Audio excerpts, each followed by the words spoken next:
Just a fair warning before the video begins, this video will not be spoiler free. I'll be going over my thoughts on this book, including spoilers. So, I have finished reading the second First Law book by Dogman, Before They Are Hanged. Unsurprisingly, a fucking awesome book. Dare say I think slightly better than the first one. Has all the things that make the first one great. This time with a bit more of a plot, a bit more stuff going on. Ups the ante. Review over. Fucking awesome book. Loved every second of it. Yeah. Go read it. But no, seriously. This is one of my favourite fantasy books I've ever read. And I'm saying that a lot lately, and guess I'm just on a roll with the fantasy books. I said that about the Mistborn books, which I really liked, which are the last fantasy series I read before this. And now I'm reading this, and it also fucking slaps. I think it just helped that I'm a bit of a fictional generalist kind of thing. I'm you know, a lot of people, they say, read what you like. But for me, there's a lot of things I like from lots of different, basically every different genre. And, you know, it's weird because usually for me, grimdark, if you can even call this grimdark, I suppose it's kind of on the edge of grimdark, dark fantasy.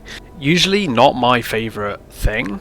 I usually like, I suppose it makes me a bit basic, but I like tales of heroism. I like my characters to be flawed and have depth, and at the same time I like there to be good characters and bad characters, I suppose you could say.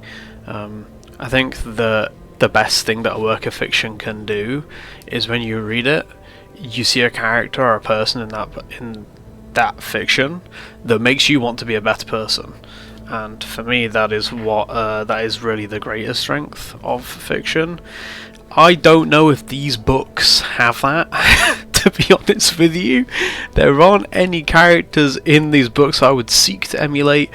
I would like to seek to emulate Jezal's desire to become a better person, I suppose, which he develops throughout the course of this book. But I wouldn't necessarily seek to emulate any of the characters' personality traits or their character arcs at all, like at all. But nonetheless, the characters in these books said that they're very real and they're very visceral. And I'll end up repeating everything I said in the first book, because everything that I said about the first book is still true in this book, except just more, just better. And you know, still the core of this book is the characters. The characters are the core of this story. There's no incredible plot twists or anything that are going to make you go whoa, like in a Brandon Sanderson book. There's no like Sanderlanche, although to be fair, towards the end of the book there is a lot more. There are a bunch of things happening at once. It's just all round really good. Everything is of extremely high quality. The writing is just fucking incredible.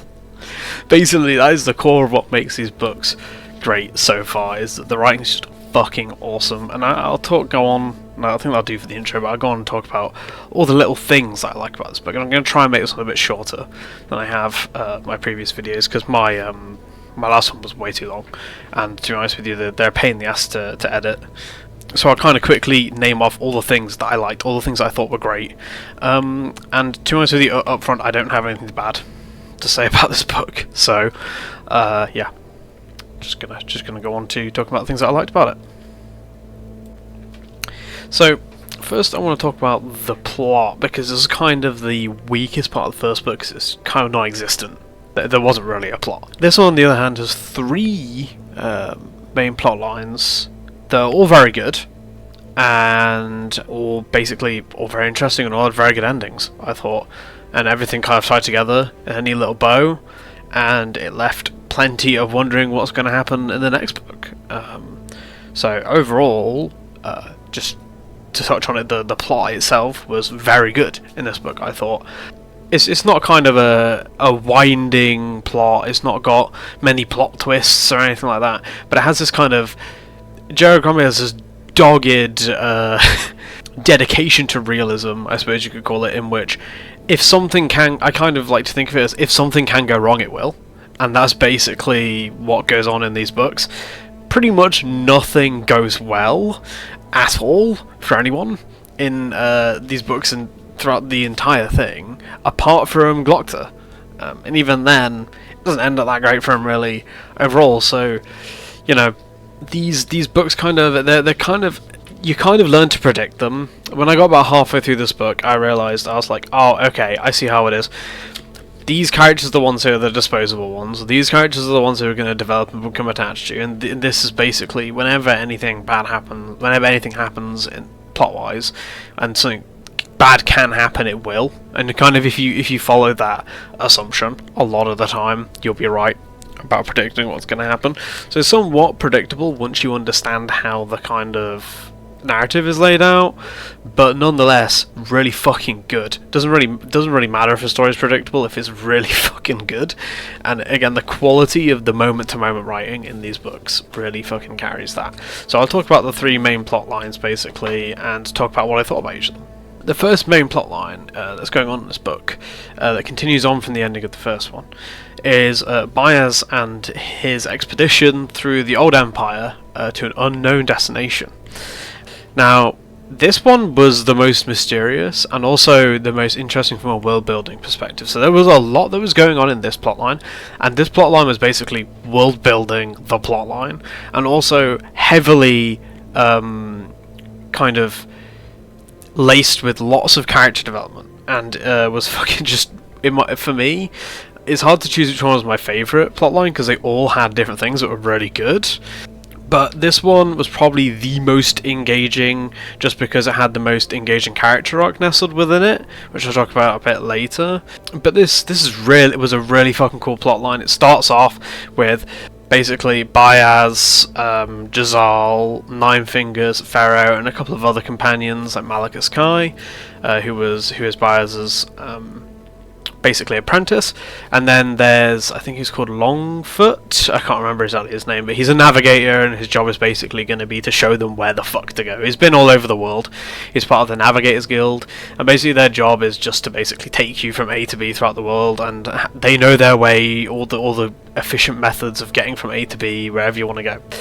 And the Old Empire were basically, most of this plotline was just them kind of going through different places in the Old Empire, and it was really fucking cool.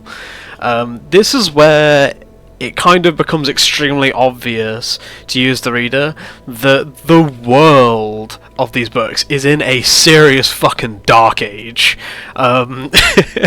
It is not fucking good for anyone, because you kind of think that the world's just kind of fucked overall, and always has been, and this is just how the world is, based on your understanding of the Union up until this point. The Union's probably got it together the most of any of the places in the world that we've seen so far, and that's saying a lot, because the Union's pretty fucked. But the Old Empire is seriously fucked, in that it used to be... It's basically the Roman Empire, pretty much. It used to be the jewel of the world, and after a bunch of lore stuff that I'm not going to get into, but it's all very interesting, to do with basically all of the powerful people, such as the Maker, Juvens, or characters who you know about from the first book, basically ended up fighting each other and killing each other, and basically tearing the world apart in the process. And basically the Old Empire is the remnants of what was left, and you're left to assume, because of all these power vacuums that are created by all these important people dying, basically it's fractured into well, not hundreds, but lots of different warring factions, and it is just in a state of constant civil war, basically, and as that is therefore very fucking dangerous, and all the cities are like big and grand but crumbling and falling apart. You get kind of mental images of, like, you know, Rome in its kind of later years, you know, its fading glory and all that kind of thing. Overall, the world building, I thought, in this was really fucking good.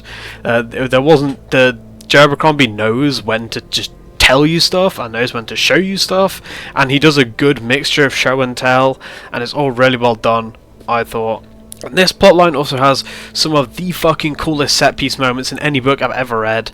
You know, that every little fight in these books is so fucking good, and you really feel the tension, like, because people get fucked up every time they get in a fight. This plotline has a couple of things going on in terms of set-piece moments. There's a couple of cool fights where they're getting kind of trailed by people who want to kill them here from the Old Empire, and they get in this fight. Basically there's a moment where they get kind of captured in a ravine, and Baez just uses magic and just absolutely annihilates a ton of people, and then everyone else just kind of ends up fighting, but Baez gets fucked up because he's clearly been overusing his magic, and it almost kills him.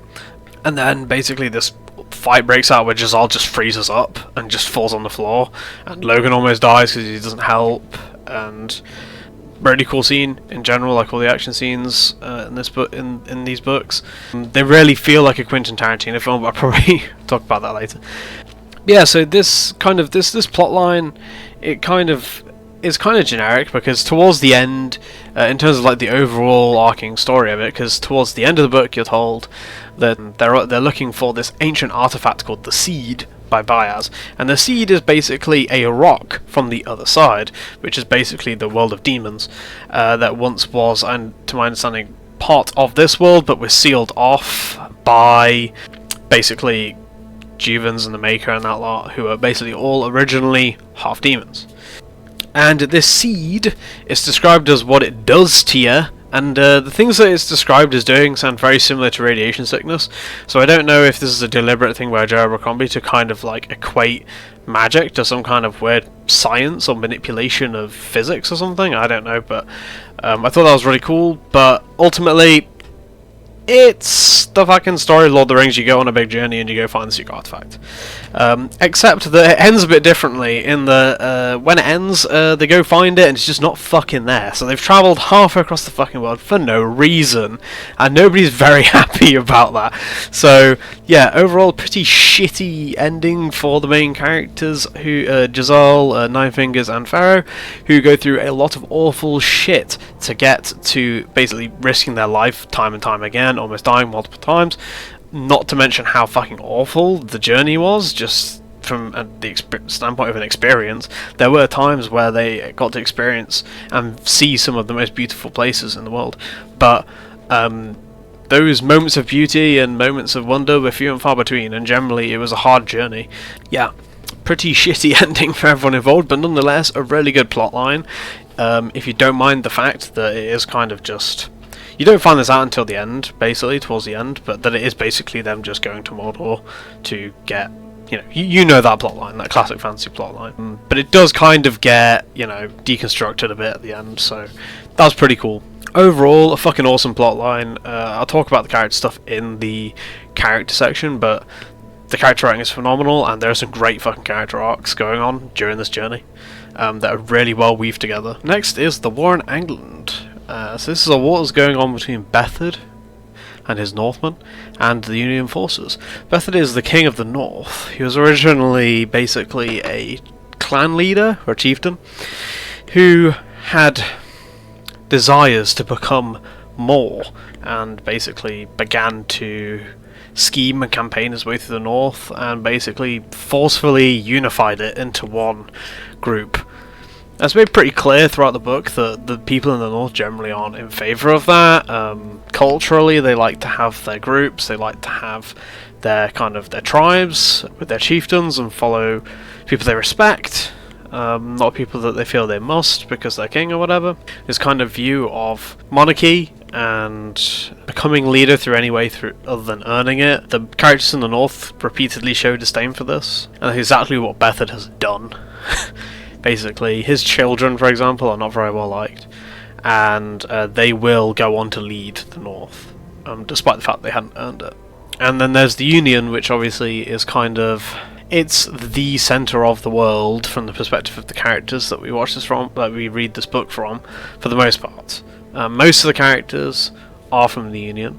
It's kind of a shit show of a country. I've talked about the Union in my last video, but essentially it is a monarchy, and the king is very old, very unwell, very fat, kind of probably has dementia from the way he's acting, doesn't seem to really know anything that's going on, doesn't really seem to be aware of his surroundings, and he has two children, Crown Prince Ladisla, and I can't remember the name of the other one, Reynault, I think, and basically one of them two will become king when he dies. There are various institutions within the Union, obviously the Standing Army, and then there is also the Inquisition, which one of our main characters, Glokta, comes from. but primarily they're basically just the main force that we know about, or that the story is centered around. For the sake of the story, there are other groups. Like I said, there's the Old Empire, there's the Gurkish to the south, and Bethard to the north. So, and basically, Bethard in the first book sends someone with this big, massive, hulking creature that they call the Feared turn up to the Union, and he goes, "Someone in here fight me, and if you win, we'll let you keep Angland and we'll leave. If you lose, we'll have Angland." And the Union obviously like, what the fuck? No. You can fight us for Angland if you want, like, we can have a war. And that's what happens. That's exactly what fucking happens. Bethard invades Angland, and there's a war currently going on to keep Angland. God knows why they want to keep it. To be honest, it seems like a shithole, but they do want to keep it for some reason. And two of our main characters are currently in Angland at the beginning of this plotline. So we have Major West. Major West is basically a member of the Union forces. He's Major, surprisingly. And then there is the Dogman, who is one of... he's a named man from the north, which is a term they use for men who have earned respect through battle. Basically, if you're a named man in the north, you're a badass. Pretty much, you're super badass. And the Dogman is a named man. That is his name, the Dogman. And he's known as that because he's a very good scout. He was a scout for Bethard during Bethard's campaigns through the north, while he took over the north. And he basically scouted out for Bethard and was a big reason that Bethard was able to basically win, because the Dogman was that good of a scout. And these two characters run into each other when the Union forces make their way into Angland. Major West is sent to the back, basically a part of Angland where they think Bethard is never going to turn up with his army. He gets sent there with the weakest army and with the least amount of supplies, because they're like 100% sure that Bethard's just not going to turn up. Why would he? To this kind of part of the country. And he's sent there with Crown Prince Ladisla. Crown Prince Ladisla is a fucking buffoon.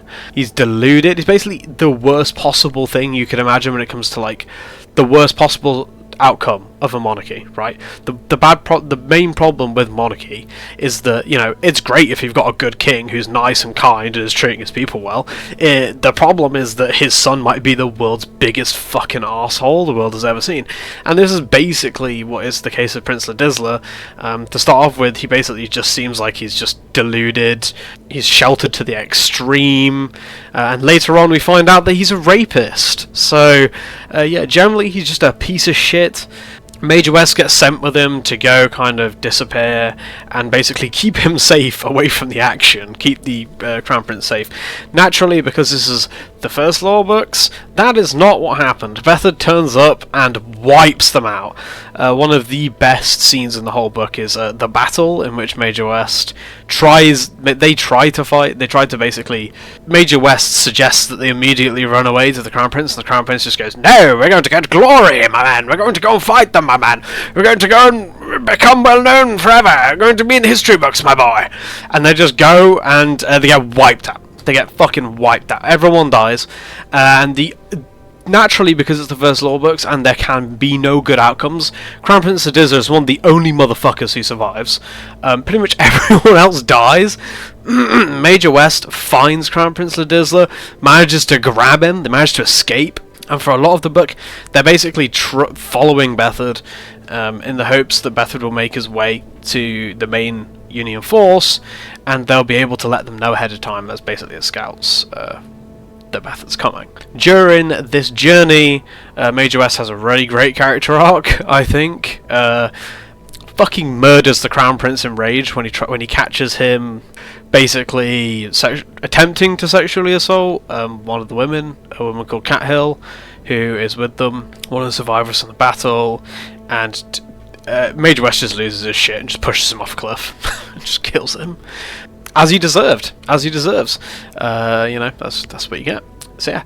So overall, this is a really great plot. Basically, the two main characters, Major West and the Dogman, they're working together to kind of fight Bethard in this war. There's two main battles that happen. Like I said, there's the first one, where the Union forces get wiped out by Bethard, and the second one where the Union forces, where basically the main characters make their way back to the main Union force, and they join in on the battle there, where Bethard is basically holed up in a keep, and they're going to siege it, they're going to attack it, they come up with this plan to basically take out all Bethard's men. Doesn't go well at all, because it turns out Bethard has the Shanker working for him. We don't know how the fuck he manages that. And the Fiat turns up. Cue one of the coolest fucking action scenes, in my opinion, for just in fantasy that I've ever read.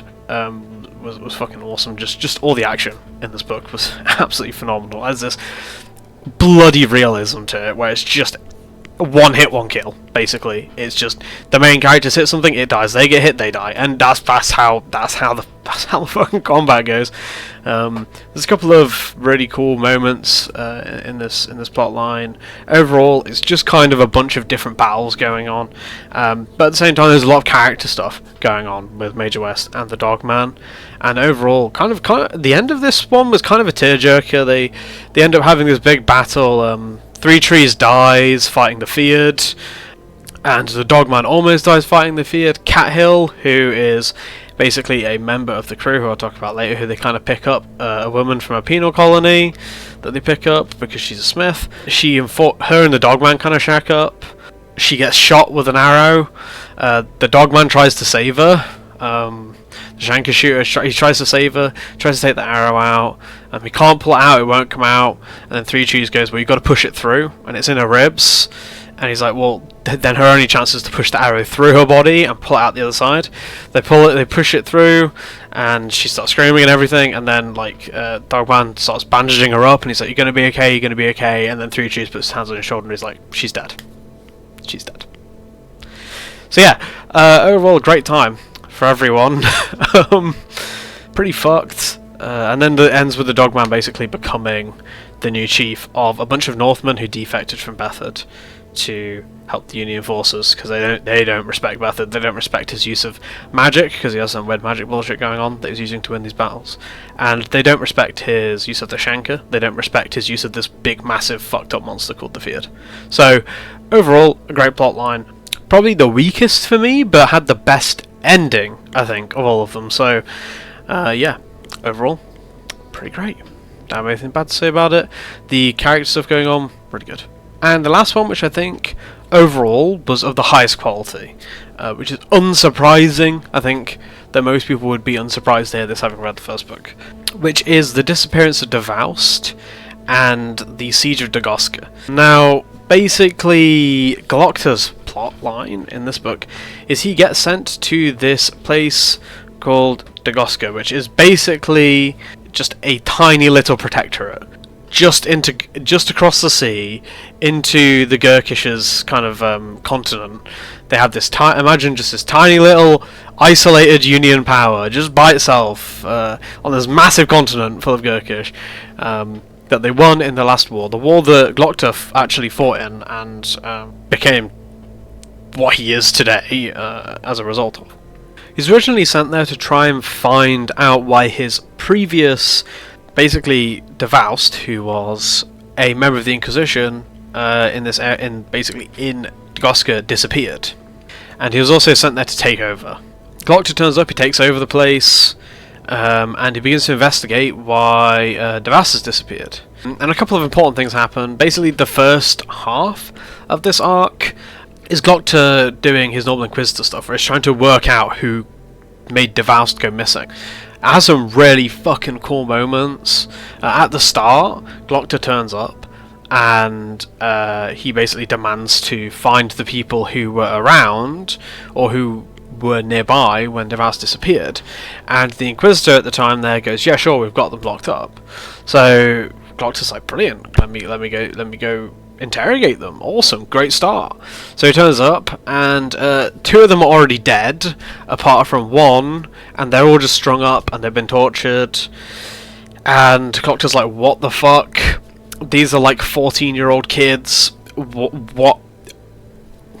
What's going on? Even Glokta's like disgusted by the whole thing.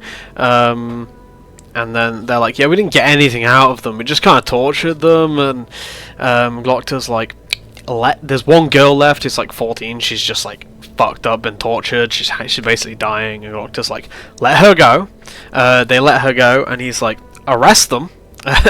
And then the fucking Forsters and Serevard basically arrest the Inquisitor, and he's just like, what you did here was not an inquest, it was a butchery. You butchered people for no reason. You gained nothing. You just killed these people and tortured them for no good reason. Fuck you. Even I'm disgusted by this. Even I torture people for a reason. And he basically just like throws the guy in the brig, and he later tortures him. And it's a really cool moment because he picks up this girl called Shikel, who's like a young native woman of Dagoska, and he doesn't really know what to do with her, so he just puts her to working for him as a servant, just so that she won't be killed, basically. And then for the rest of the first half of this, he's basically talking to all the different people who were running basically Dagoska, and he starts to uncover a plot, basically, to hand over Dagoska to the Gurkish. And then the Gurkish turn up with an army, and they start to basically send a guy to basically demand that they hand over Dagoska. And by this point, Glokta has worked out who it is who made Dagoska missing, or he's worked out the plot, and he does something really badass where he basically lets the guy turn up, this kind of like dignitary, turns up and he's like, you will hand this place over to the Gurkish now, and then Glokta's like, okay, sure, like, they're gonna hand it over no matter what I say, right? So, like, I have to make sure that they can't hand the city over, so I'm gonna do something that makes it so that the Gurkish will never allow the city, for us to hand the city over. I'm gonna force these people to do what I want. So he takes this dignitary and cuts his fucking head off, and they puts it in a bag. And then, because the dignitary turns up and he's like, you have 24 hours to consider whether or not you're going to hand this place over. And then he leaves. And they're all like, we're going to hand it over, obviously. When he comes back, we'll just tell him he can have the city. So then when they're waiting for him, they all meet again in the chambers, and they're waiting for this guy to turn up. And Glokta walks in, and they're all like, you're late, where is he? Where's this dignitary? We need to tell him that we can hand over the city or whatever. And then Glokta's like, oh, he's here, and just chucks his head out of a bag. It just plops down on the desk, and he's just like, we ain't fucking giving this city over, motherfuckers. And then he's like, arrest her, arrest him. I know who did it. It was really cool, really badass. Glokta, what a lovable piece of shit. Also has a really great character arc. He continues his character arc of not knowing why he does what he does. He continuously, even through this book, asks himself, why do I do this?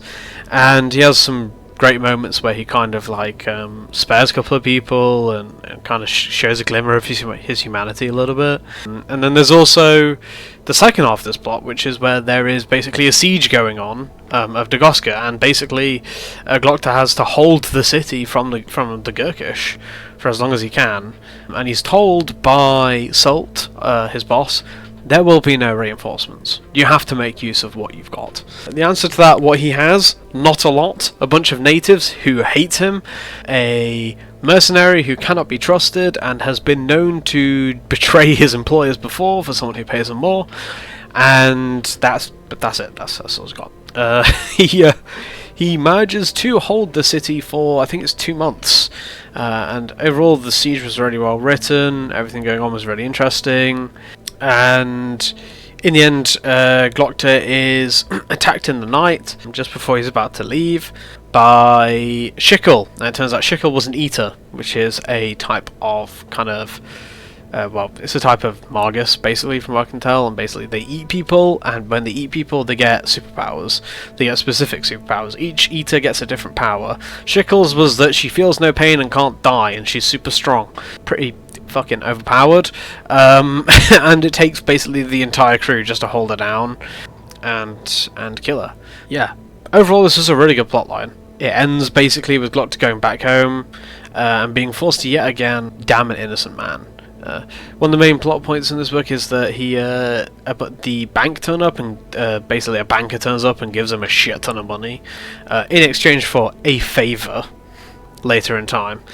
Then later on, Glokta goes back and uses all that. Well, he uses all that money to maintain the siege, obviously, well, most of it, and then he returns. He gives some of the money to Major West's sister, RD, who he promised he would look after. He also does a bunch of other stuff, like causes innocent dignitary to be accused of killing Crown Prince Reynold, who is killed in his bedchambers at the end of the book, therefore leaving no heirs to the throne, and the king is in ill health. So overall, really good plotline. I thought overall it was the best plotline, and it goes without saying that all the characterization was fucking awesome. So yeah, the plot was overall fucking awesome in this book compared to the previous one. Not that it was bad, I don't mind a book having little to no plot really going on, as long as the character writing's really good and everything that's happening is interesting. That's the most important thing. But this book is definitely way ahead of the previous one in that respect, and in every other way it's basically the same. So yeah, fucking awesome. Awesome upgrade from the previous book. The plot, I thought, was great. So, the meat and the potatoes of these books, which you probably already know, and I've mentioned a million times, is the characters. And it's still the characters. The characters, fucking awesome. One awesome cast of characters. Holy shit. I'm gonna gush about the characters for the rest of this video, because, to be honest, there's not really much else to talk about. So, cue characters. So, first, Jezal. And I'm mentioning Jezal first, because for me, Jezal is the best character in this book. Which is funny, because I think, pretty sure I said he was the weakest character in the last book. And the reason Jezal is so great in this book is because, to start off with, at the start, he has a total and utter disdain for every other character on this crew that he's part of. Until eventually, he learns to basically get along with everyone, because basically life-changing event for Jezal. So you have to understand, Jezal is basically a nobleman who has never had any experience in anything in his life. He learnt how to fence, and he's actually very good at it. And obviously he wins the contest, not naturally, but because Baez basically interferes and causes him to win. And throughout this book, Baez is kind of trying to educate Jezal, it seems like. He's continuously trying to basically hit him with wisdom about what it means to be a good person and to be a leader and to be a man worthy of respect and to be someone that to be a person that people would follow, basically.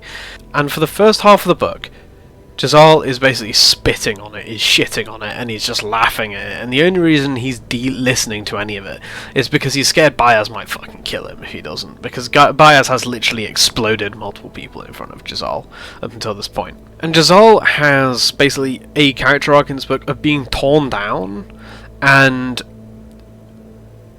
basically becoming likable for it. Now, he was likable in a kind of the way that you like an asshole-ish character's just like constant quipping in the first book, and what he did have this kind of interesting character arc where he kind of started to realise that maybe like a glimmer of an understanding that the world isn't exactly how he sees it to be, and maybe he is just a shitty noble. And this book he fully realises it and absorbs it, and it becomes an axiom. It becomes something he believes and realises deeply, is that he is just a foolish child and he needs to change. So the first thing that happens in this book is they get attacked and get put into a life and death situation. Now, Ninefingers and Ferro fight off multiple people and kill them and basically save everyone's lives, and meanwhile Jezal basically freezes with his hand on his hilt, on the hilt of his sword, and just fucking doesn't do anything. And luckily everyone survives. No hope from Jezal. Ninefingers, being the absolute Giga Chad G that he is very understanding about this, and basically puts his hand on Jezal's shoulder and says, "Look, man, no offense, but you're a kid, and you've never been in a situation like that before. You froze up? That's pretty good. Like, most people, they freeze up and die. You froze up and you didn't die, you know? It's really not that bad." One of the things that I love about these books is the characters are very realistic in that their competence isn't unrealistic, right? People get into a life and death situation and they fucking blunder it, like, a lot of the time. And by that I mean Jezal and Major West. Like, Jezal and Major West, like, in a fight are basically useless. And, you know, Jezal, he freezes up And, you know, a lot of people might read this book and they go, oh, that's cringe. The guy throws up, and it's like, no, that's realistic. That's what most people would do. Jezal's basically a civilian. Yeah, sure, he's a member of the military, but that's because he thought it would be an easy life, and he thought that there'd never be any fighting. He never joined the military because he actually thought there'd be any glory in it. He joined the military because he was obsessed with his image, and being in the military is a great way to improve your image.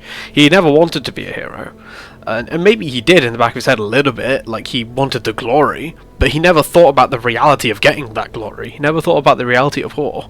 And this is the first time throughout the entire series that Jezal actually ends up in a life and death situation, and it fucks him up. It scares the shit out of him. He shits his pants, and he pisses his pants, and he lies in the dirt like a little bitch, and he lets everyone else save his life. And that was an awesome moment from a character perspective, because it really humanized Jezal, like a lot. And that's where Jezal starts to realize, this Logan guy, actually, maybe he ain't so bad. And he starts to kind of try to get along with everyone. And he starts to kind of stop being... He kind of stops being a dick, basically. Well, he's still a bit of a dick, but he starts to kind of listen to him a little bit.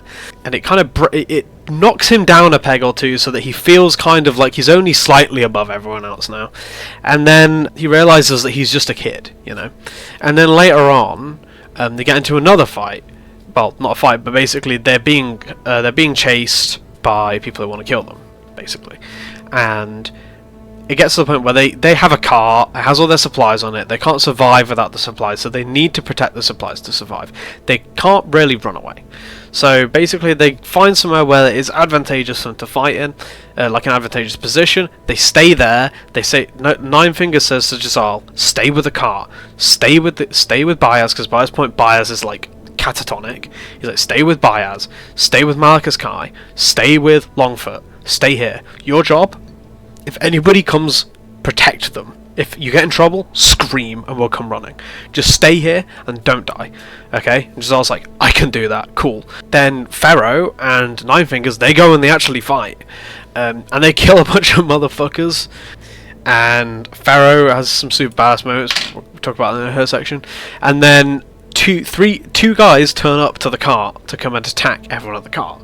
And Jezal... This time he's ready. He's ready for a fight. He's still shaking and he's still scared and he's still pissing. But he pulls his weapons out and the men charge him and he just kills them. Like, effortlessly he kills them. He lets it, for the first time, he lets his... Because he knows it's coming. This time he doesn't freeze up and his training takes over. As a fencer, he just takes one guy in the neck, slashes another guy across the throat or whatever.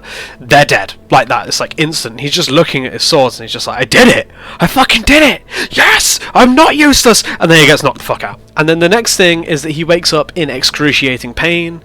Ferro is sewing him back together. He can't move one of his arms, can't move one of his legs. Logan's like, sorry, you did a good job, but like another guy snuck up behind you with a mace and hit you across the face.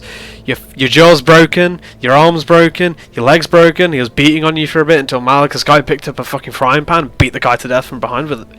And from that point onwards, Jezal is just fucked, right? He's basically in excruciating pain because his jaw's broken, his face is lacerated, it's been sewn back together by Ferro, his limbs are broken, and they're moving, they're travelling, and he's in the car, and it's not exactly a smooth ride, it's bumping constantly, he's in constant pain, and he just starts to feel sorry for himself, and he has this he starts to have these, like, actually genuinely brilliant moments of humility, where he starts to realise that the way he's lived his life is shit. He has this moment where he's like, I actually can't think of a single time my whole life I've ever helped anyone. And he basically vows to be a better person. And he starts to have respect for everyone else on the crew, and he starts to basically get along with Ninefingers. And there's this bit where like he's lying in the car and he's fucked and he's crying to himself. He's crying about the fact that his jaw's going to be fucked, because remember, Jezal's very proud of his lovely jaw. And Bayaz is talking to him about, basically gives him some more wisdom about how self-pity is basically pathetic, pretty much. He shouldn't pity himself, because hardship forges you and makes you stronger, basically. And Jezal takes it to heart and he's like, you know what, old man, I've basically dismissed you this whole time. Maybe I should start listening to you. And then later on, he's in the car and Logan comes over and feeds him, because he has to like feed him because he's completely unable to do anything himself by this point. Jezal, he's that fucked up. And he's kind of like trying not to cry because he feels so pathetic. And then Logan feeds him and helps him out. and then Logan's going to walk off, and then Jezal goes and puts his hand out to Logan, and Logan shakes his hand, and Jezal says thank you, and Logan says for what? And Jezal says for everything. And that was such an awesome fucking scene. And honestly, Jezal's character on this book, he doesn't get any more useful. He's still useless throughout the whole thing, but he's beginning to change as a person. Now, it's very possible that he would just revert back to being who he was before. It's impossible to say, but he's basically started to realize he's become more close to Logan Ninefingers, this guy he used to hate, than any other person, any other friend he's ever had before. And he starts to realize, basically stops becoming as much of a piece of shit in a way that is super satisfying. And this character arc, I just thought, was the greatest character arc in this whole book. It's so simple, it's such a basic thing, but it just goes to show that this writing technique of having a character start off as super unlikable, having them become likable, hit a baseline of likability, and then springboard off that into a level of competence and develop further into badassery, which is what I think will happen, maybe, with Jezal in the next book. It just goes to show that is a fucking awesome way of writing characters, and I think it's so underdone. I know that people like to believe that, like, characters have to be competent for you to like them, but I don't agree. I think what makes a character likable is a development of competence throughout a story, right? They can start off incompetent and useless, as long as they become useful throughout the story. Right, and they develop competence, and they develop as a character on an upward trajectory, right?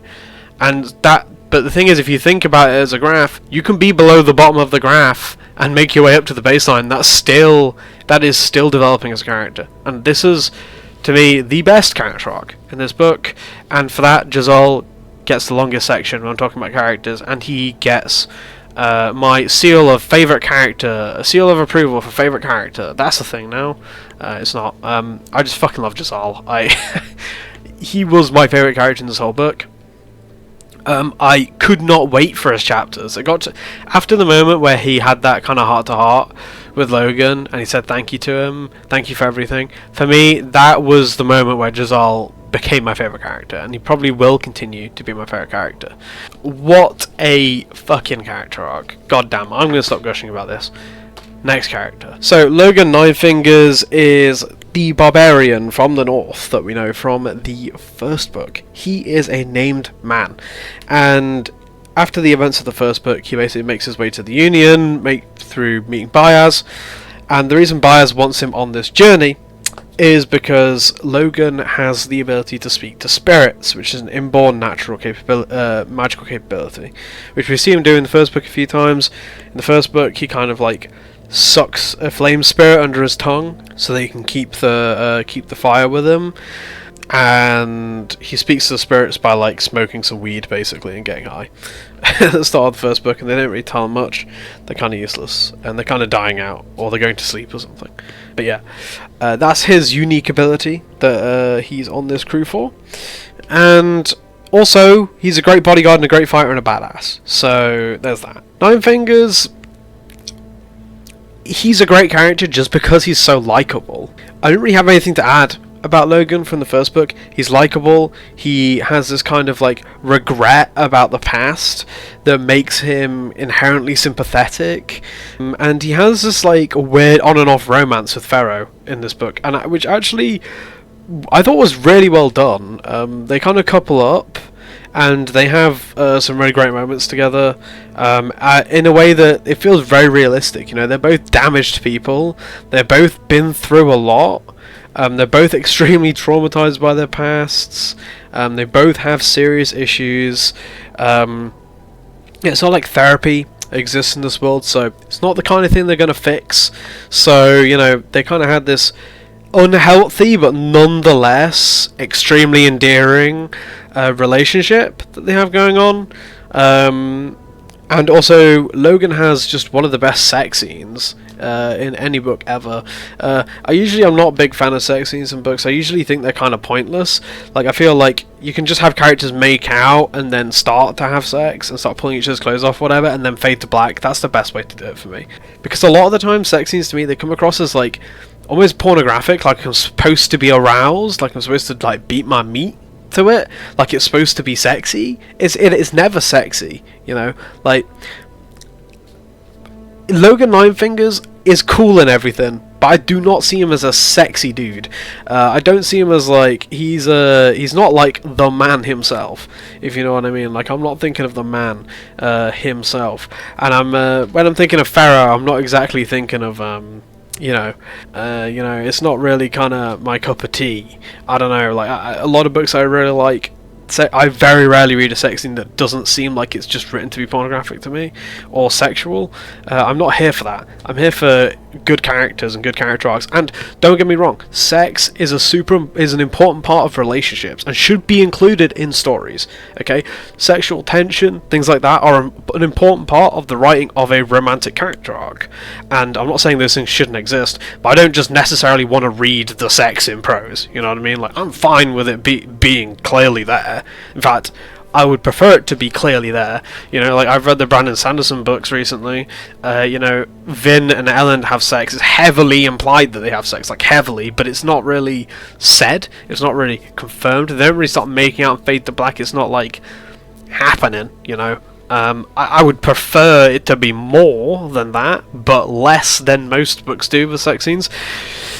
This book is the first time I've read a sex scene in a book, and it felt like it was there to develop the characters. It was actually there to add to the characters in a way that used sex as a mechanism for storytelling. And this is one of the only times I've ever seen that done. Well, it was really great. It was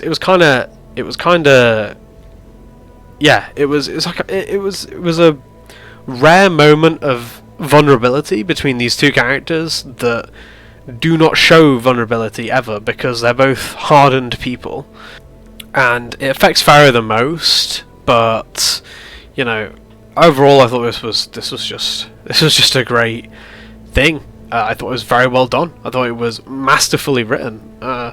Just their entire relationship in general is great and was super interesting. So yeah, there's that. I'll just put that in Logan's section. The Bloody Nine.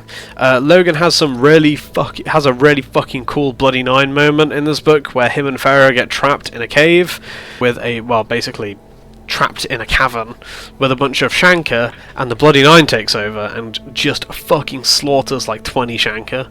Super fucking awesome scene. And Ferro sees the whole thing, and she doesn't really seem to give a shit, so that's good. Yeah, that's Ninefingers. Overall, the other thing is that he is the one who starts to make everyone get along. He decides that since he's with everyone and he's going to be with these people for a long time, he's going to start earning their trust through little gestures. And one of the main gestures, like with Ferro for example, he starts to earn her trust just by handing her water. Like, just minor little things.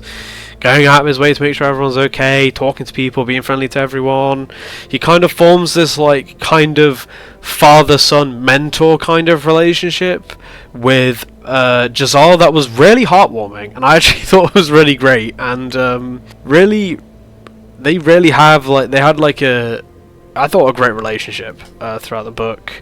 And it was clear that Jezal actually really cared about Ninefingers by the end of the book. And Ninefingers did give a shit about Jezal too, but I think that's just because Ninefingers as a person is a very pro-social character.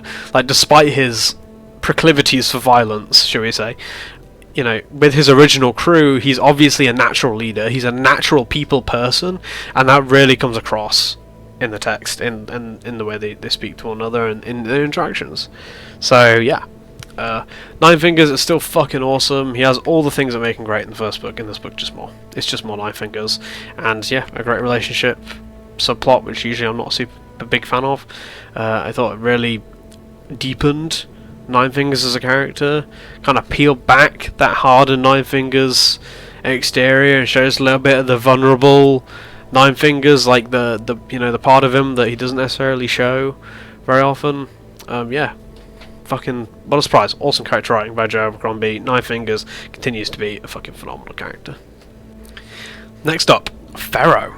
So Ferro is half demon, as we find out in this book. Woman from the Gurkish Empire who was originally a sex slave and basically just kind of kills Gurkish. That's like her thing. Turns out the reason she's so badass and the reason she ignores pain and her wounds heal so quickly and all these other things is because she is a half demon. And that's the reason she's on this expedition, because the seed, which is the MacGuffin that they're there to collect for Bayaz, is basically only touchable. Only a half demon can touch it because it's from the other side. And if someone else tries to touch it or use it, they might die.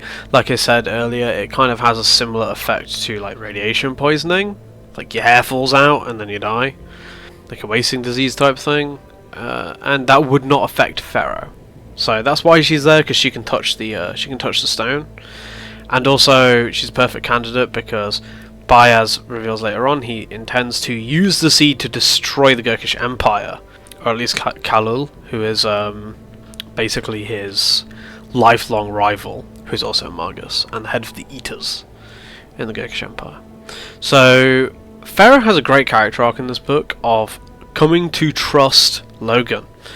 And unfortunately, it kind of goes tits up at the end of the book when they kind of fall out because they're two very damaged people and they don't really know how to communicate. Logan is better at that, but again, he kind of doesn't really know how to.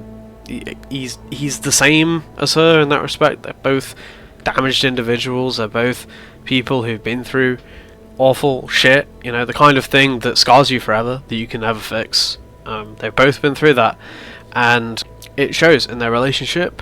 But she does kind of come to trust the rest of the party in her own weird Ferro way.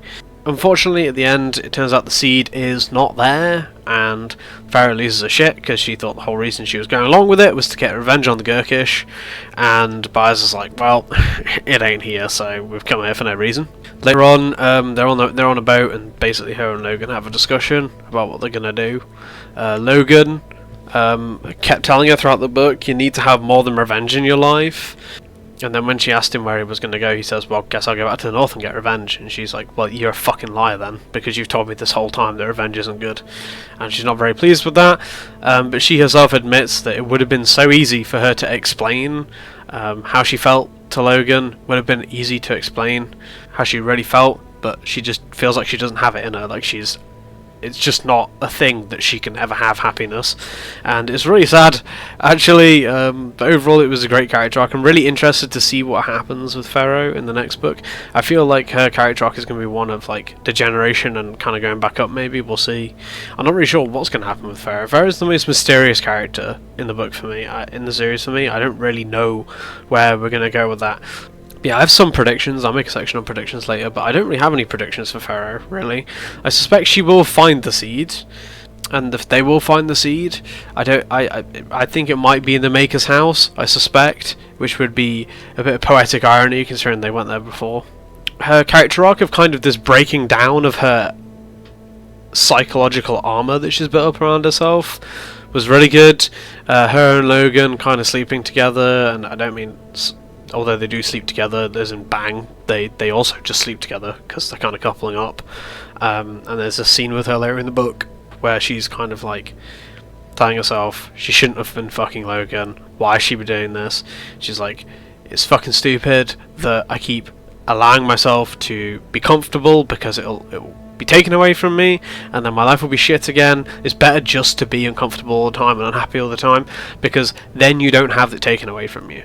But then she keeps like allowing herself to lie down with Logan, and you know, him put her arms around her and her feel safe and happy for a short period of time, and then but she's always worried that it will be taken away from her, because of course she is, because she's traumatized. She's been through a lot of awful shit. Overall, kind of the most esoteric of characters in the series. I still don't know exactly. I don't feel like I completely understand Ferro as a character yet. I understand that basically, fundamentally, she's a broken person, and she has this big hole in her, and she needs to fill it with something, and she thinks that's vengeance, but what she probably needs to fill it with is trying to have a normal fucking life. Trying to, like, shack up with Logan. I don't know, like, anything. Like, go fucking be a farmer or something, I don't know, but... obviously it's not easy to do that when you spent your whole life your whole life basically just constant violence. Has basically been her entire life, constant suffering. She doesn't know anything else. But yeah, that's Ferro. Another great character. I love Ferro's chapters. She's a fucking badass. Her action scenes are really cool, and in general, she was another great character in the cast. Next character, Major West. What a fucking character. Major West's character arc in the last book ended with him finally giving into his burgeoning anger management problems and beating his sister half to death, and then basically getting dragged off to war. In this book, he is trying to keep his shit together, trying to keep Crown Prince Dagoska out of danger, and Crown Prince Dagoska basically drags him into a needless battle. Major West, being the way he is, blames himself for everything, so he takes this personally and blames himself for it for ages. He has this weird sense of duty that goes way beyond the logical, and after the battle, he grabs Crown Prince Dagoska and he drags him out of the battle because he finds him alive on the battlefield, and they escape because the Dogman turns up and saves them, basically. And the whole time they're basically trekking across Angland, and Crown Prince Dagoska is being a bitch about it. Basically, he's moaning the whole time, bitching and crying. Won't shut up, wants him to rest all the time, and the Northmen are clearly getting fed up with him. There's a couple of times. There's a moment where like Black Dow, when Crown Prince Dagoska walks off, and Black Dow turns up, and he's just like he goes to Major West. He's like, "We have to tell anyone, but I could kill him for you. I could kill him for you. No one would know." But the thing is, Major West hates him. Major West hates Dagoska because Dagoska's awful. He's a fucking awful human being. Kills millions of people, and then he keeps saying shit. Like, he's blaming them for it. Like, that's the worst thing. Throughout the book, when they're leaving, he kind of goes into these, like, deluded rants where he starts blaming everyone else, even though it was his decision to go and fight the Northmen. And when they went to go fight them, they basically just stood. The two armies stood facing each other, and Dagoska just went, "Yep, go fight them." Just sent the cavalry in. The cavalry ran over a hill, never came back. And he was like, "That's their fault." What? Fucking basically, he's just exactly what I imagine, like, the average billionaire being. Just, like, in person. Just just a fantasy version. And he's a prince, so, you know, it's not surprising. They're basically the same thing, aren't they? So, yeah. And Major West kind of gets fed up with this throughout the book. And the final straw is when they basically end up running into some scouts, Bethel scouts, and they decide that Three Trees decides the best thing to do is to kill them, to take their equipment and their supplies and their food, so that they can press on and make their way to the to continue to follow Bethel, basically, and to make their way to the Union army. And during this fight, everyone has to fight. Pike has to fight. Major West has to fight. And they go down and they fight. Now, up until this point, Major West's been in a few fights, but he's mentioned many times he's never really fought. So every battle he's been in, he's basically been a shit show. Like, so he's well known for being first through the breach at Ulriok, I think it's called, which was a battle with the Gurkish, where basically they created a breach in a wall and everyone ran through, and he was the first through the breach. But luckily, he just kind of fell over and ended up getting disoriented, and he didn't really fight anyone, he just survived, basically, the battle. And this is exactly what happens in the next battle in Angland, that Crown Prince Dagoska calls him to get into. He basically he doesn't kill anyone. His sword gets broken, he falls over, he gets knocked out, he wakes up, he survives. He doesn't fight anyone. He just doesn't die. And this is one of the things that I really like about Major West. He's no hero. You know, he's a normal guy. He's a commoner, and he is a commoner. He's a normal fucking dude. He's not like Ninefingers. He's a badass and experienced veteran. Even though he's a major in the army, Major West is no seasoned veteran in terms of actual experience. He just survived and was lucky enough to be in a place where that gave him glory and fame, so he rose through the ranks. And also because he won the fencing contest. And basically this battle ensues. Major West is not ready for the fight, and Black Dow basically punches him a few times and like eggs him on, makes him angry, and he's like, use your anger. And Major West is like, okay, fuck it, and then he runs into battle and he uses his anger and he goes absolute ape shit. He stabs a dude, some guy picks him up, he bites the guy's nose, tears his nose off, spits it out. Basically goes completely apeshit. And then after the battle, they win. Black Dow's like, I like you now, kid. I like you. I'm going to call you Furious. And it's one of the best chapters in the book. It's called Furious. And that's where he earns his name. They give him like a northern name, call him Furious. It was a great chapter. And then basically they make their way back up because the Crown Prince and Cat Hill, who is a woman from a penal colony that they pick up earlier in the book, is there with Crown Prince Adizla, and they can hear kind of like struggling and shouting, and Major West turns up, and basically Crown Prince Adizla, he's trying to rape Cat Hill, basically. When Major West turns up, he just tries to play it off. He's like, haha, it's been a long time, you know. And Major West is having none of it, and Major West just pushes him off the edge of a cliff. He falls down the cliff and dies. One of the most satisfying scenes in the whole book. Hate to admit it, but god damn. I don't like, killing is bad, guys. Except when it's Crown Prince Ladisla, fuck that guy. And then basically Major West just continues to do his best throughout the rest of the book. As a member of the military, he's just trying to save as many people's lives as he can.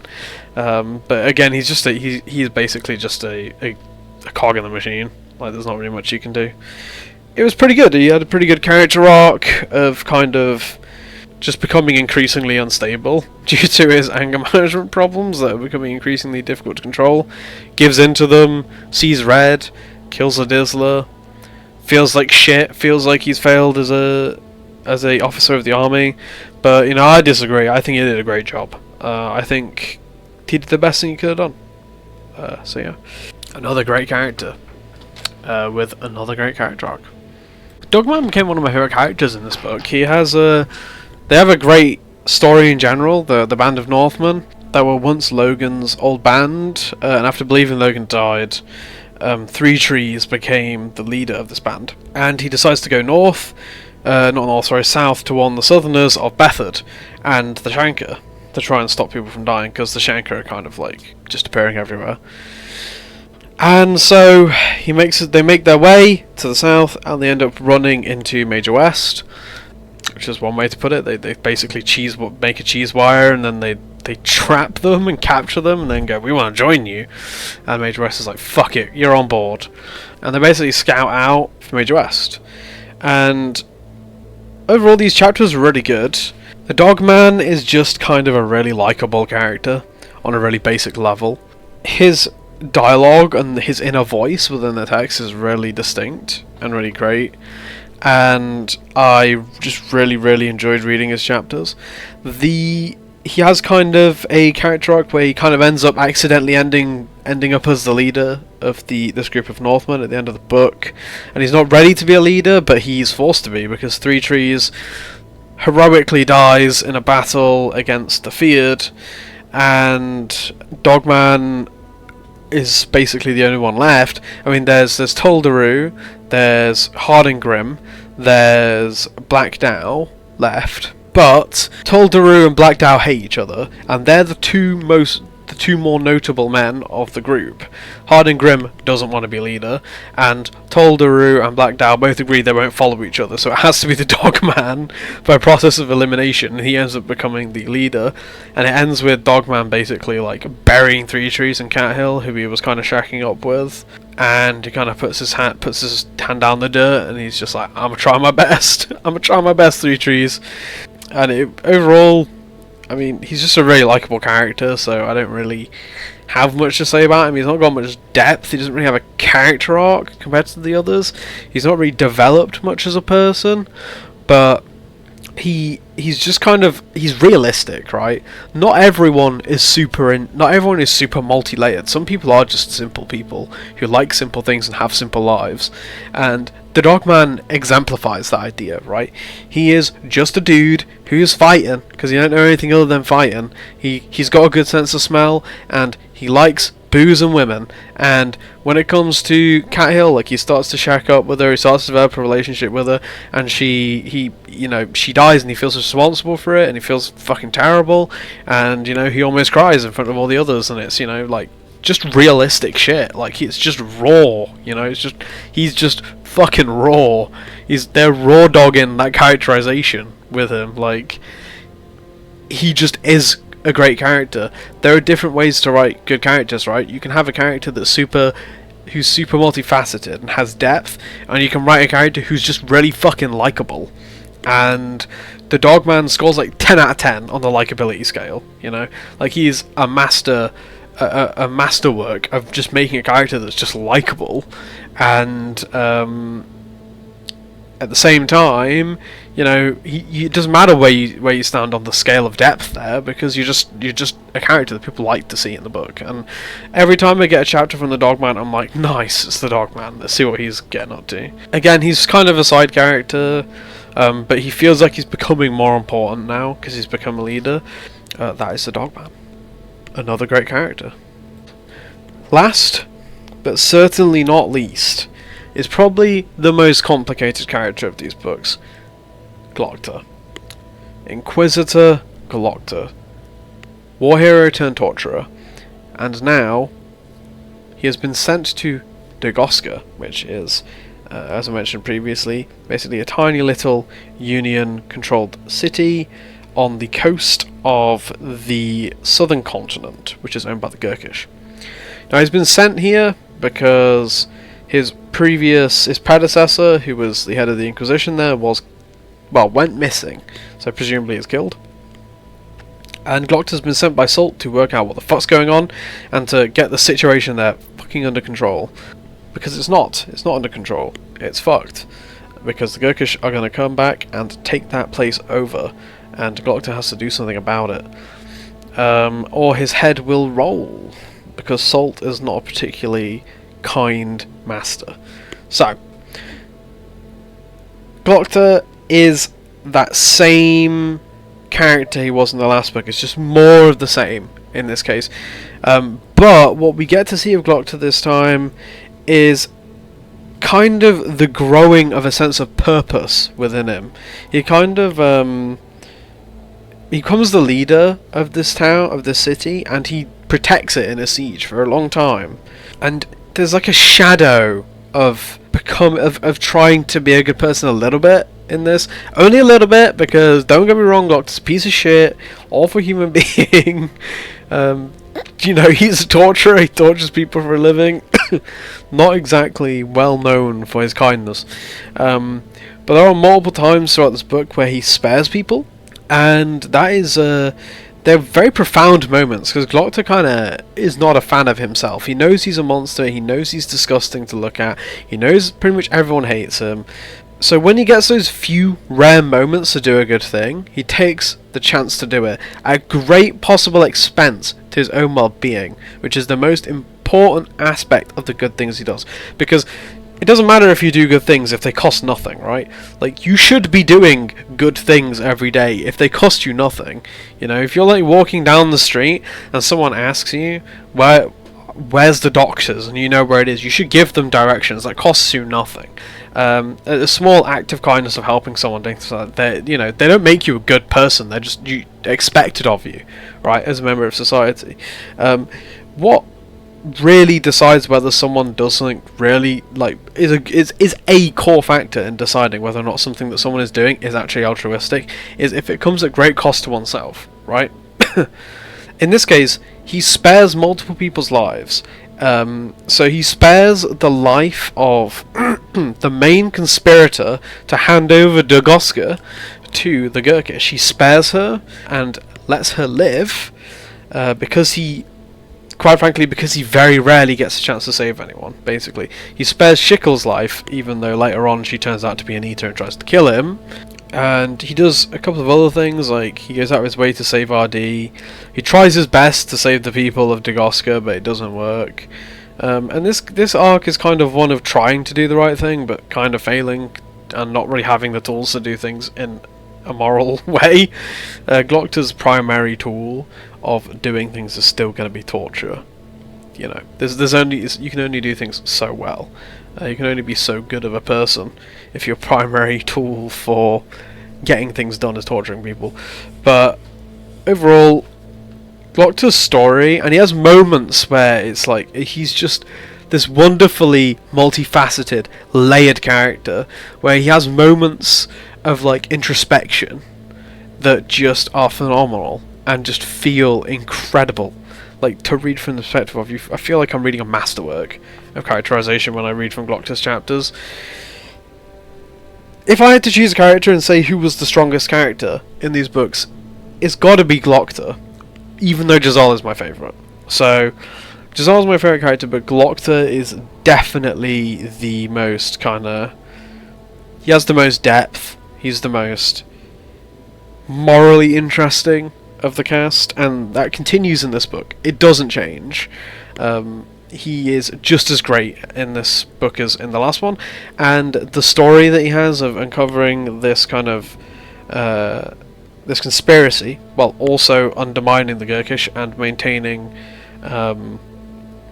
a siege, defending against the siege, is really good, and definitely is a better story overall than the one in the previous book, even though story-wise Glokta's story was the strongest in the last book too.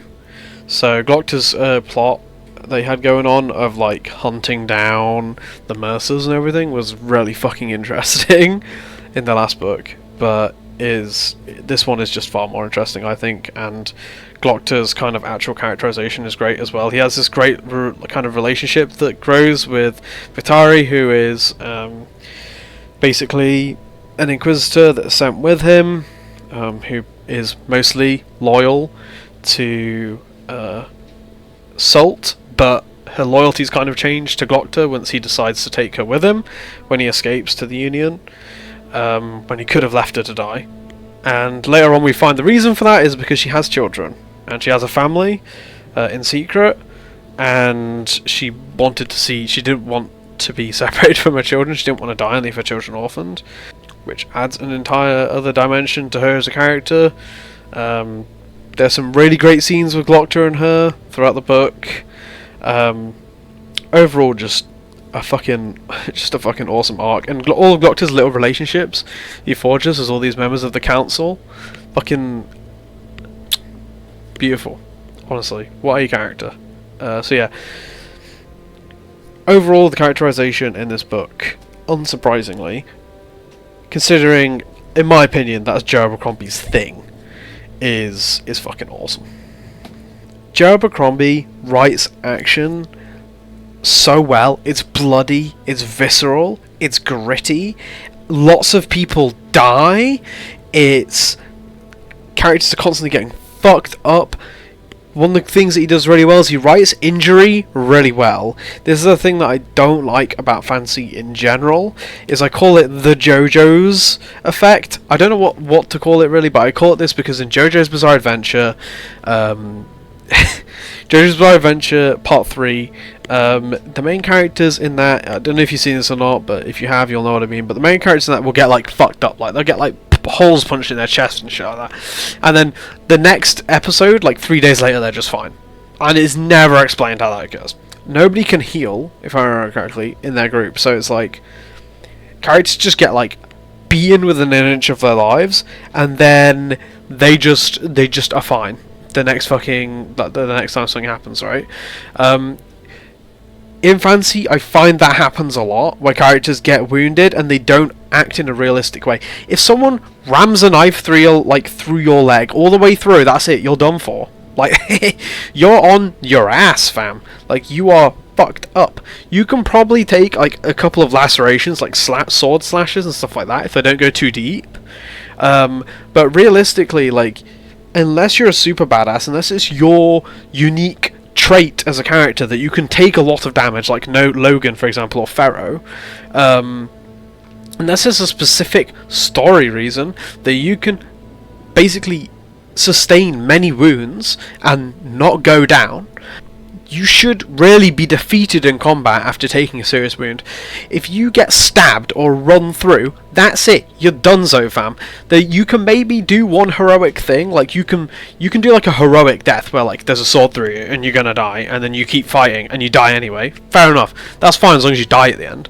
But in fantasy, there's this common theme that I find where characters get really fucked up or they get slashed, and then the wounds just kind of go away. It's like, okay, that is not what Joe Abercrombie does. Jezal's entire character arc in this book is catalyzed by him getting wounded seriously. About a third of the way through the book, and he's still wounded up until basically just beginning the last third of this book. So he spends like a good third of this book seriously wounded and unable to do anything. And that's important for his character arc, but that's how it should be. Ferro, for example, she can sustain wounds because she feels no pain, and she's a half-demon. And Ninefingers, he's been wounded a lot, and he's used to it, but he still experiences extreme pain, and he has a lifelong kind of spree of wounds. His body is covered in scars. It makes sense from a story perspective that he'd be able to keep fighting after a serious wound, but he doesn't sustain any wounds that are unrealistic that would make me think he would die as a result. So it's fine in these books, but people get fucked up and then when they don't die. That really annoys me. That does not happen in these books. People are really, really, really getting fucked up, and when they get fucked up, they die. I really, really, really, really liked all the action scenes in this book. Every single action scene that I can think of was great. The way Joe Abercrombie writes the chaos of war is fucking awesome. There's no heroism in these books, you know what I mean? It's like, nobody's being heroic. It's bloody, brutal battle for survival, to breathe another breath of air, to suffer another day.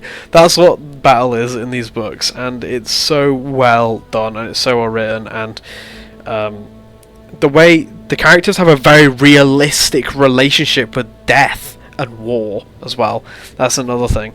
Like, at the end of this book, the way the Northmen talk about death is like, it's fucking awesome. They have this term which has gone back to the mud. The idea that you bury someone, they die, they go back to the dirt. And then afterwards, after this battle, they're like, the last chapter where they're burying everyone is called Back to the Mud, and it's a great chapter. And I'll just read this because this is like a great example of what I'm talking about. Dogman and Dow, Tull and Grim, Western Pike, 6 of them, stood in a circle looking down at 2 piles of cold earth. Below in the valley, the Union were busy burying their own dead. Dogman had seen it, hundreds of them, and pits for a dozen each. It was a bad day for men, all in all, and a good one for the ground. Always the way, after a battle, only the ground wins. Shivers in his calls, we just see the trees, heads bowed, burying their own. 12 in the earth already, 3 more wounded bad enough they'd most likely follow before the week was out. Another that had lost his hand might live, might not, depending on his luck. Luck hadn't been good lately. Now half their numbers dead in one day's work. Brave of them to stick after that. Dogman could hear their words, sad words and proud for the fallen, how they'd been good men, how they'd fought well, how bad they'd be missed and all the rest. Always the way, after a battle, words for the dead. Dogman swallowed and looked back at the fresh turned dirt at his feet. Tough work digging in the cold, ground frozen hard. Still, you're better off digging than getting buried, Logan would have said, and the Dogman reckoned that was right enough. The 2 people he'd just finished burying, the 2 parts of himself along with them, Cat Hill deep down under the piled up dirt, stretched out white and cold. It would never be warm again. 3 trees, not far from her, his broken shield across his knees and his sword in his fist. 2 sets of hopes Dogman had put in the mud. Some hopes for the future, some hopes for the past. All done now. It would never come to nothing. They'd left an aching hole in him. Always the way, after a battle. Hopes in the mud. Read this fucking book if you haven't. They're fucking good. Yeah, so the action's great.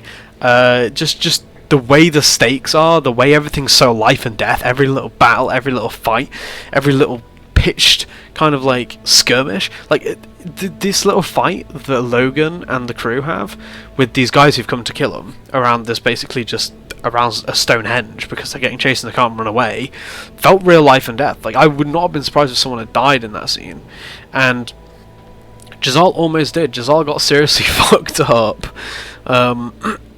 And, you know, these are people who are, like, really badass, super experienced combatants, and they're still dying. These people are the cream of the crop, and even then they're not unrealistic in combat. Like Dogman, for example, he's super fucking dangerous, right? He's a really experienced warrior. He's a good archer, and he's a good fighter, and he kills a lot of people, but he almost dies every time. Like, every fucking time. There are multiple times in this book where he almost dies.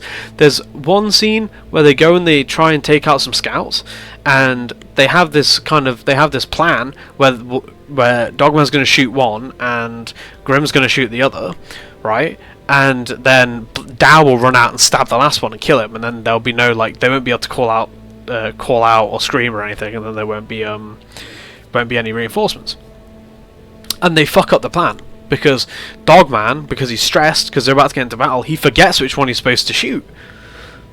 So him and Harding Grimm, they both shoot the same guy, and then there's two guys left.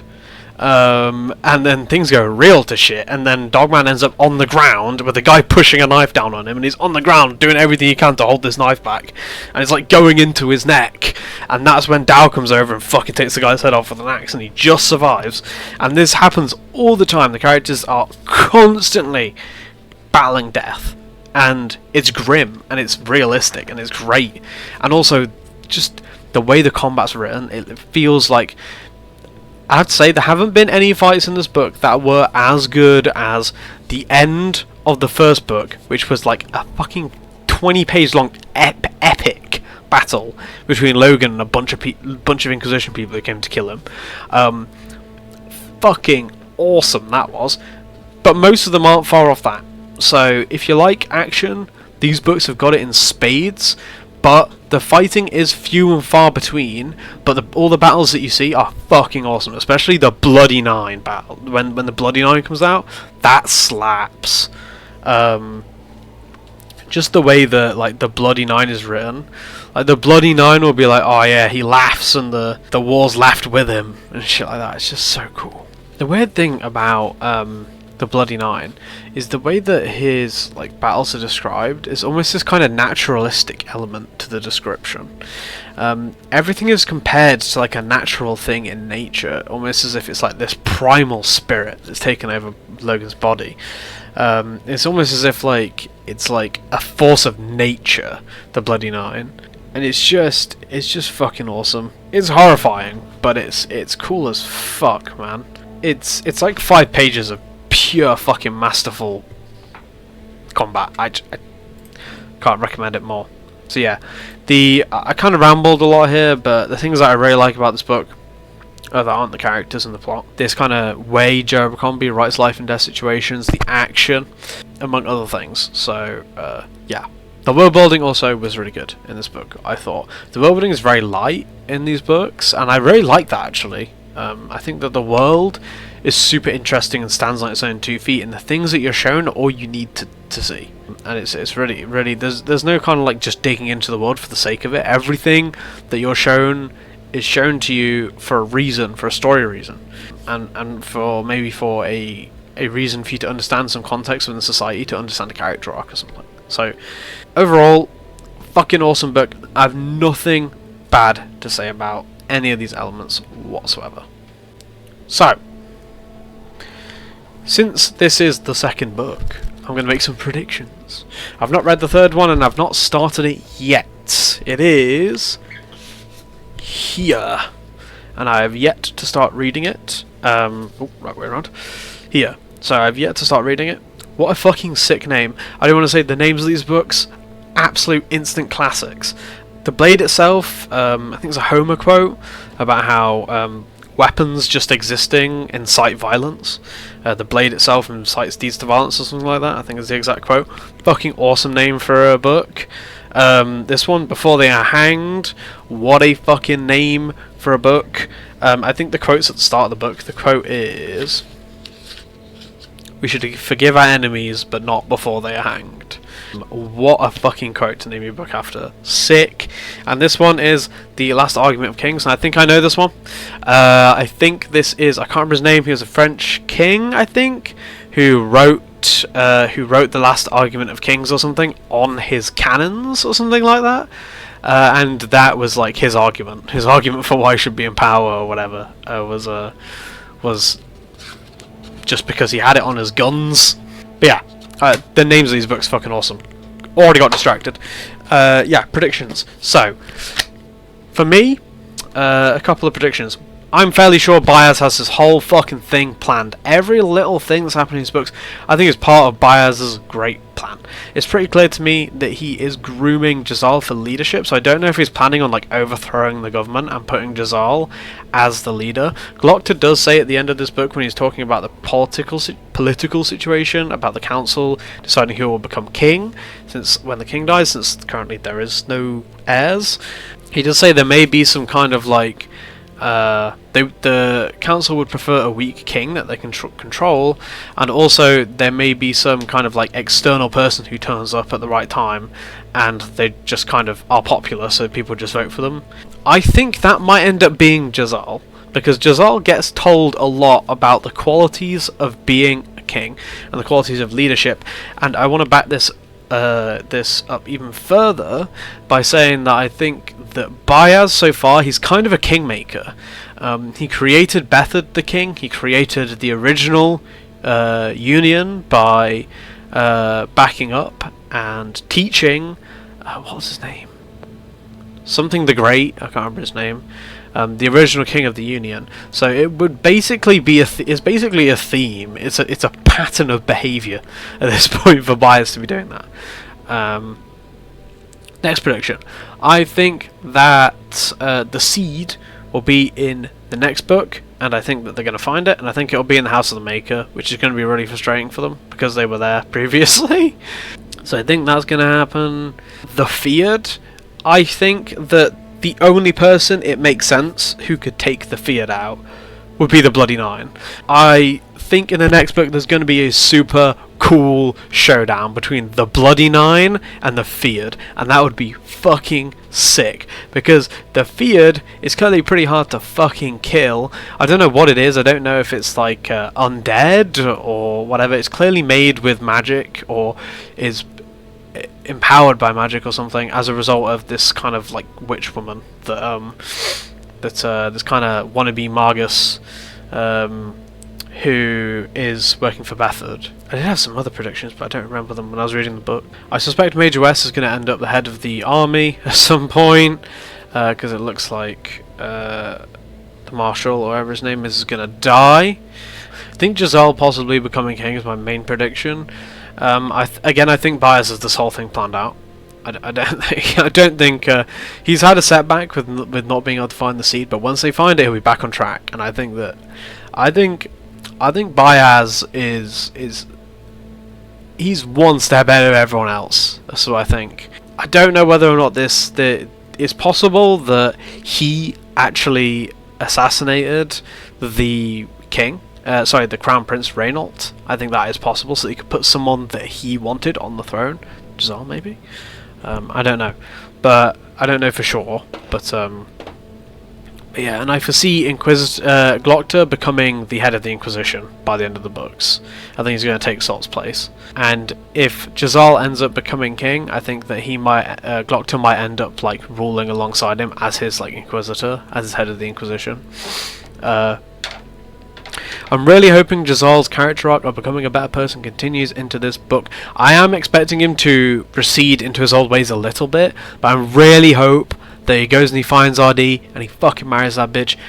That being said, I don't know if she really cared about him that much, so we'll see. It might be one-sided love, but he genuinely is in love. Like, it does seem to me like he genuinely is in love with her. So yeah, those are my predictions, I think, for the next book.